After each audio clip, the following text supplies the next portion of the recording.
Morning you lot. I've taken the coils out of the Virago. Oops.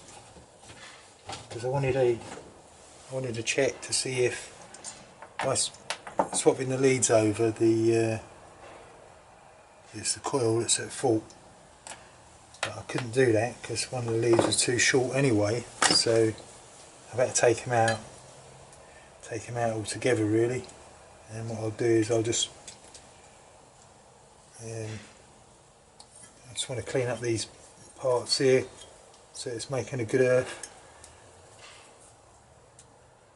on both of them really, and put them back and just add the long lead to the coil which was on the front pot, so we can like just change them around, if you know what I mean, and then we can try that out. And if the front pot starts misfiring, then we know it's definitely a coil. But if the back one keeps misfiring, it's got to be the TCI unit. So it's going to clean this up. It's a bit on the rusty side. I've been doing a little bit of research into the area around where I live, because mate of mine Keith goes metal detecting, and I was looking around this morning for some places to metal detect, so I've done a little bit of history searching around this area. And what I found out was in 1945 there's a little bit of woodland area not far from where I live, not far from where we live. And in that woodland area there used to be a army barracks, north and south camps in the woodlands, where they done all the anti-aircraft gun training for when the soldiers went over on D-Day. They were doing all the training out there, so they're going to pop up there at some point, maybe today if the weather holds up, or maybe, I don't know, maybe next year in the summer. But there's apparently there's some remains of the old army camp that used to be there. So it'd be interesting to have a little look up there, wouldn't it, and see what's going on up there. It's quite a big wood, so interesting to have a look. To be honest, I wouldn't mind having a look. Ready to go back in. We just check these. Actually, we just check the ohms on these coils. There should be 4 to 4.5, I think, something like that. 4.4. Can't remember. Don't know if you can see that meter. Right. So we put the ohms on hundreds on the ohms scale. For those that don't know, and we just go across two of these terminals, and we should have a reading of 4.4, well 3.9, 4. I think it should be about 4.2, 4.3, but that'd be alright. So that one, and the other one is 4.4, yeah, that's alright, that one. So the one with the lower reading, 3.9, that was on that side before. Therefore,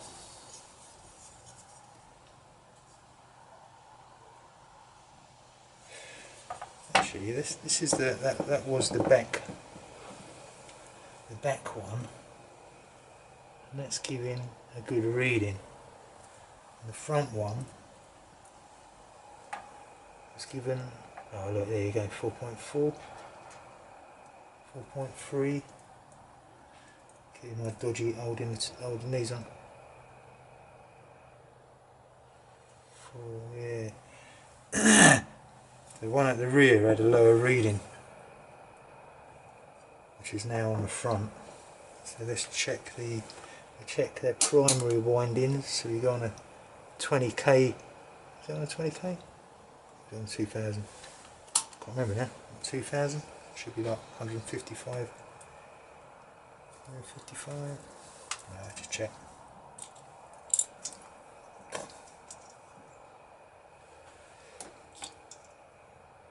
Yeah, got to be 20k. There you go. So it's 10.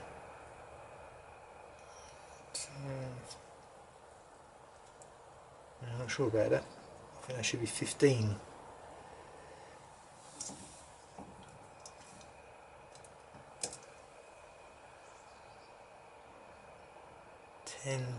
.7.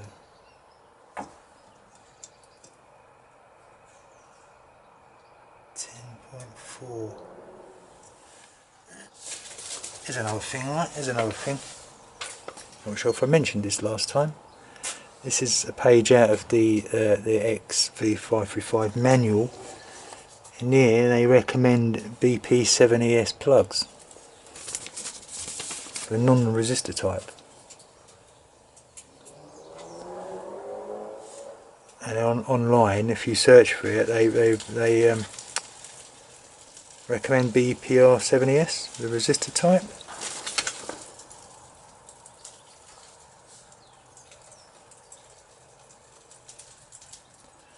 I can only presume that the plug caps, the 10 ohm caps, are not the 10k ohm caps, are not the 5k ohm caps. Kilo caps. And I sent an email to NGK, the spark plug people, asking why they recommended the BPR7ES, and my reply was, we are NGK in South Africa. You need to contact NGK in the UK. But I thought it was all one fucking company, if you ask me, you know what I mean? Why do you recommend this plug? Surely they'd fucking search around and ask and find out why, rather than just palm me off somewhere else. So NGK, sort your fucking stuff out. Sort it out. Right, where am I going? So there's nothing about the fucking building, there is. I'm sure I fucking printed that all time.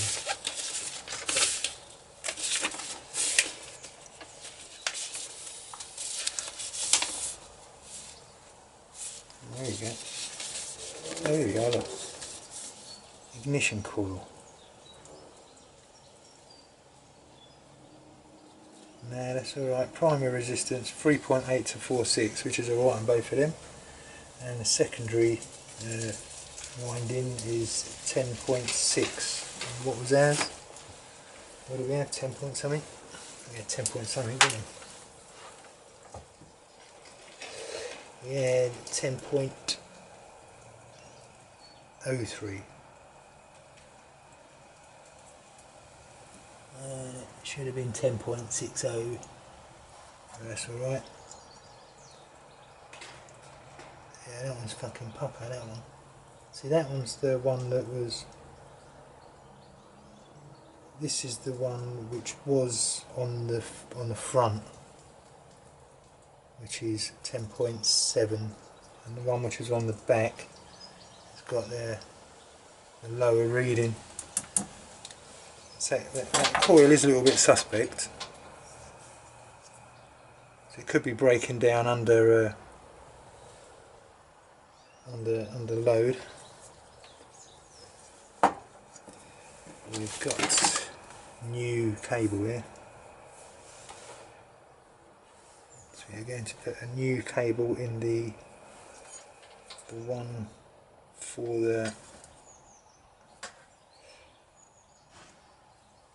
the back. Actually, we used the original cable for the one for the back.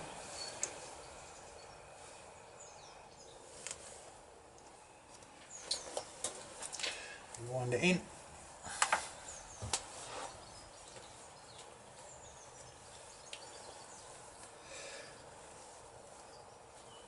And what I did notice, there was no rubbers on these. You know, the where we got, must have some somewhere laying around. I'm not actually sure I want to turn the camera off.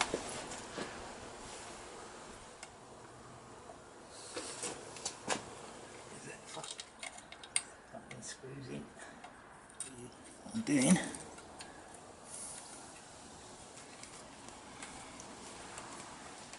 Shit idea, innit, eh? Coils should be in the fucking seat, not right out in the front where rain can fucking get all over them. Right, whack him in there. Oh, that's alright. Now,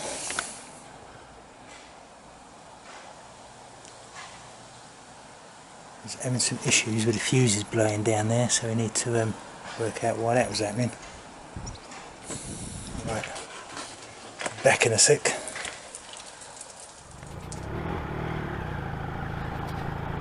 Afternoon, people.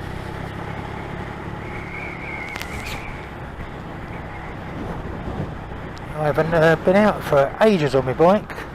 Been working on that Virago. So I changed the coils anyway and attempted that, see what difference that would make, and that made no difference. It still was missing on the back cylinder, on the rear cylinder.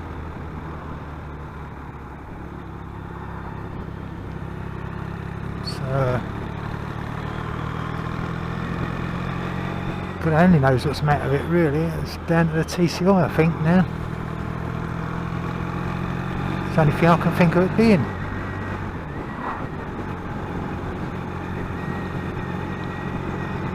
Unless I've seriously missed something in the carbs, which is very unlikely.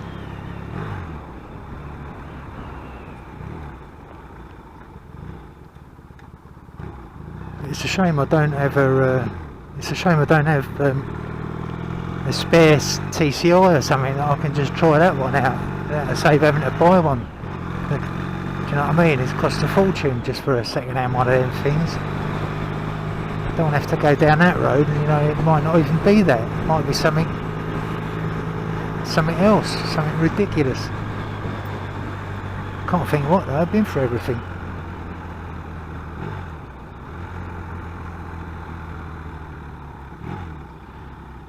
So I reckon at some point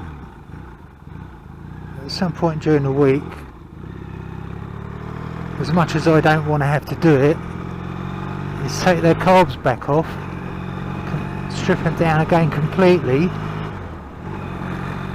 I mean totally completely. Every nut, screw, washer, the lot,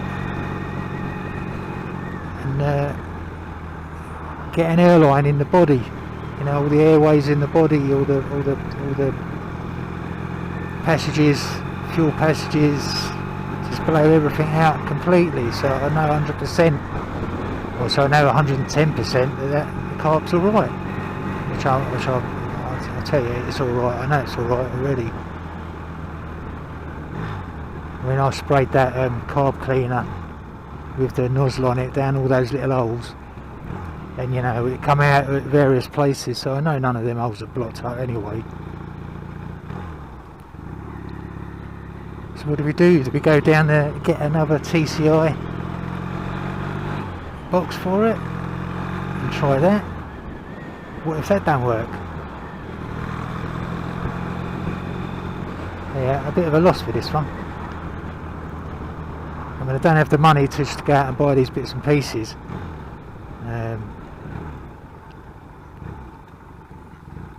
It's sort of something I would just go out and buy anyway, but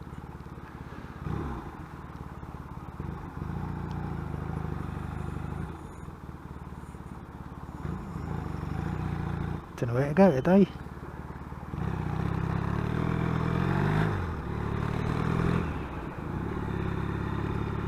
Yeah, I want to go to the old town. I've been reading up on this these woods near where I live. It's probably about 5 miles out, I suppose. I want to go and check them out at some point and see what's left there, because the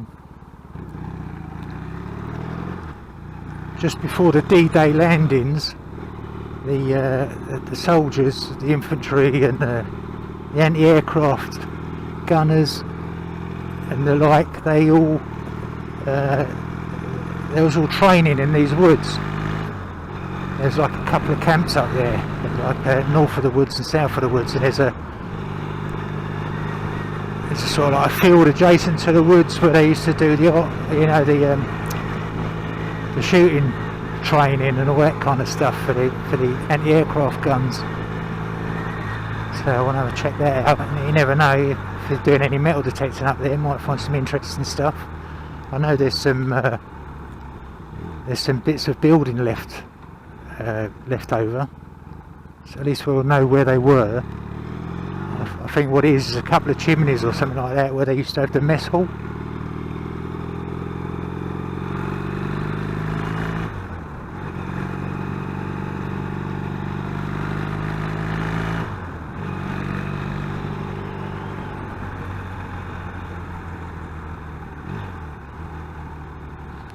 Yeah, I think I'll probably maybe give Brian a shout tomorrow or later on today and see if he's up for a little wander around the old wood, see what's going on there, or Keith if he's about. We'll have a walk up there and explore the place, see what's going on up there.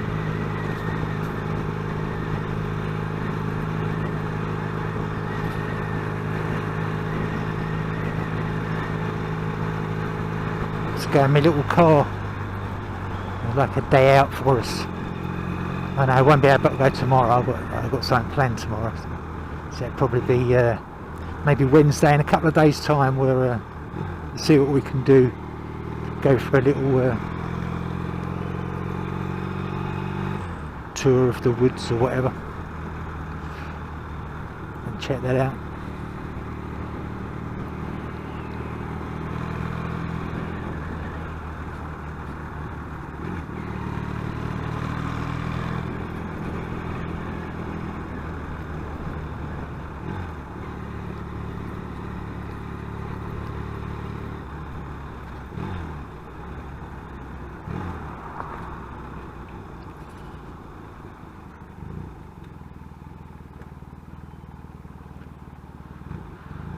Right, where to go? Let's go this way.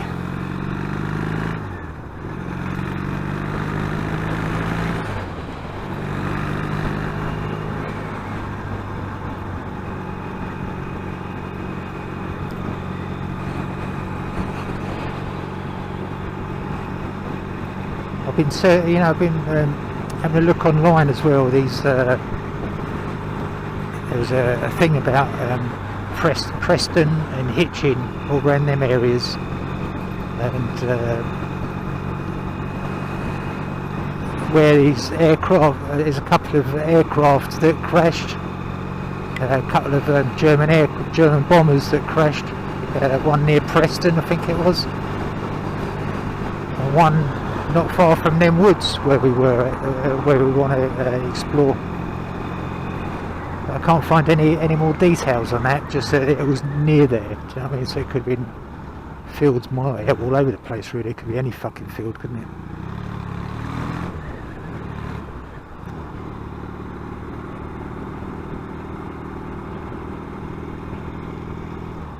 Oh yeah, I was looking at the soldiers in World War II, soldiers that were from Stevenage, and most of the soldiers come from like Allaines Road in the old town. I suppose back then there weren't a lot of Newtown anyway, so there was only like 2 or 3 roads, but there was a road that it kept talking about called Nottingham Road, and there's no such road in Stevenage called Nottingham Road. So there's something else I need to have a look into. Where was this Nottingham Road? You know what I mean? Was it were the houses in it demolished and rebuilt? Is it called something else now? Well, I can't find any reference to Nottingham Road. Only in this page about where all these soldiers come from. And they actually give numbers of the houses where these soldiers sort of lived in Nottingham Road. I've fucking got big boots on today, and hard to change gear. So yeah, I've got to find Nottingham Road. Maybe the museum will have information on that. It's possible. There's another little place we might be able to like pop into on Wednesday and have a look around there. Have a look in the museum. Let's go under the underpass.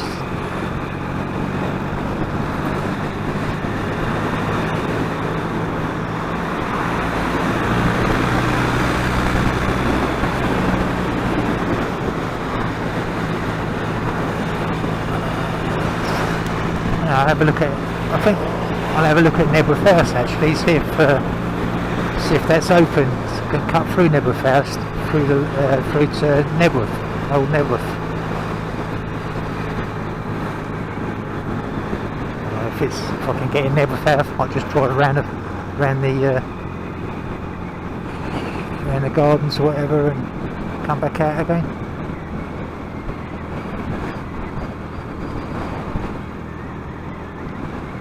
Used to just be able to drive through there easy. Like everything else, they stick gates all over the place, so you can't do anything. There was when I was looking at the old maps, the old maps of the area around Hertfordshire and that, I was looking at the maps of where Bradbury End is. We'll go there now actually, and the pub that's down there, I mean, it's been there forever, and I see in one of the old maps from when was it, from sort of like mid 50s until 1961, there's like a reservoir in this field which I've never noticed before, not that I've ever been in that field. But it's only on the old maps, and you look at the new, the new maps now. It's just like a bunch of trees there. So it'd be interesting to have a look.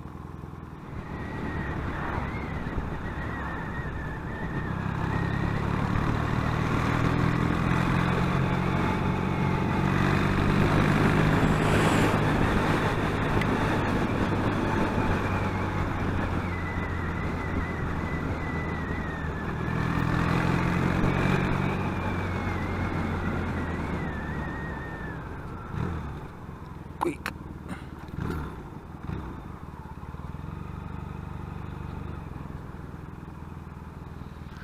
This has changed a bit. Changed a bit since I was last here.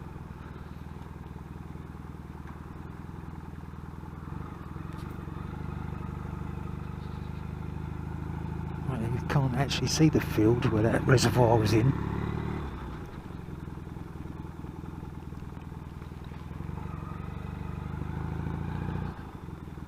I'm sure you'll be able to get to it. See, in between them two trees there, that big tree there and that tree there, over there, on the other side of that, the other side of all them brambles and stuff, there's a big field, and in that field there's a big reservoir, or used to be, but it's all looks like a bunch of trees now, so it'd be interesting to go over there and see what's going on.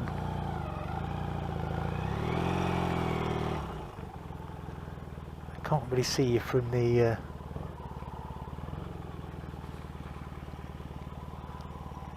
it might be a bit of a job to get through there. Might have to find another way in.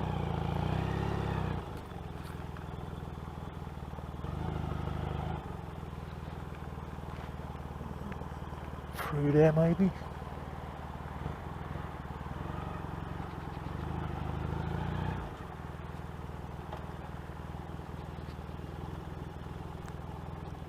Might be a good place to do some metal detecting.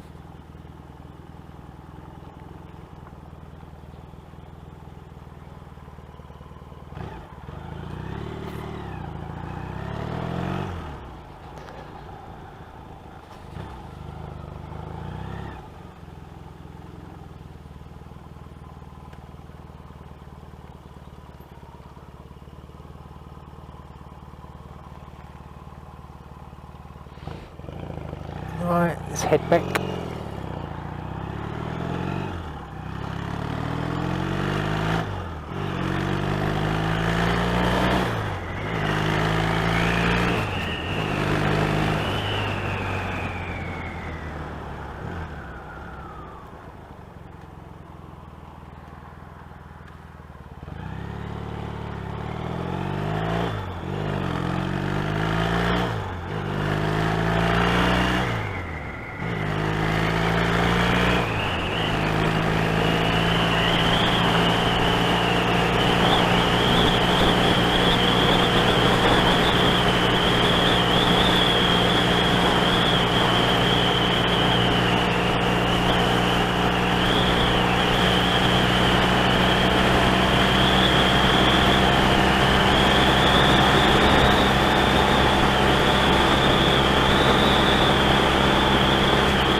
Here's something you didn't know, Keith, if you're watching. There's a footpath down here. It was here long before steamage was even built. And it's still here. What's left of it.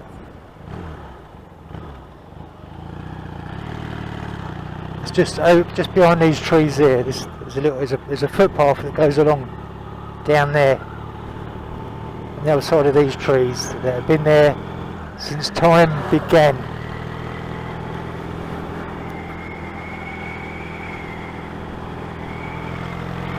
Just about see it, I think, through the from the gap in here where the bus is pulling. Not sure if I mentioned this before.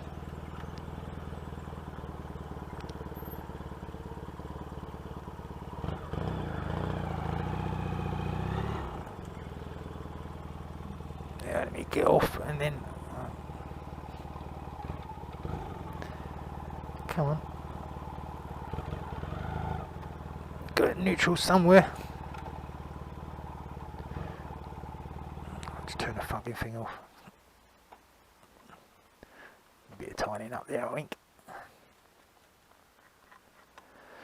Right, turn it off, turn it off. Put that down. Alright, now just point in the general direction of where the footpath is so we can see it here, look.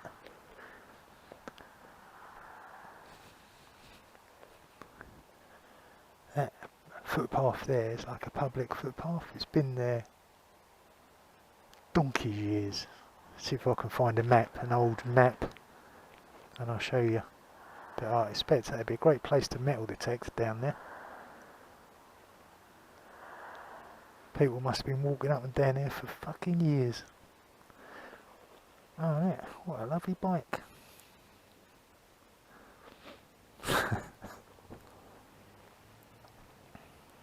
Oh dear me. Right, back home, mate, a cup of tea, sandwich, and upload this video. Do a bit of a clean this thing, couldn't I? Look at that. Dirty mirrors. Poor thing.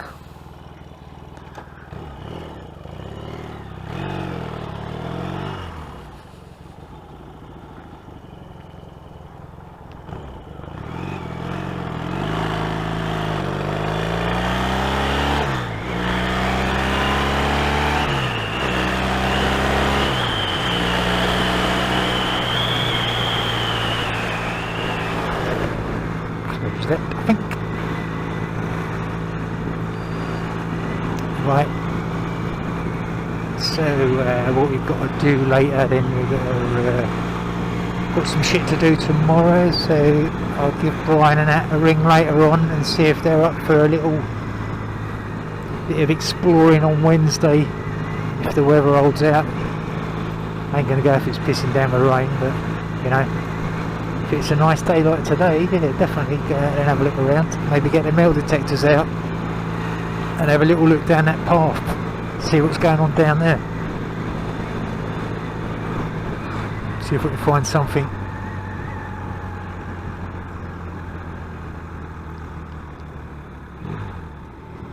Anyway, thanks for watching. I'll catch you hopefully later on in the week, if all goes well.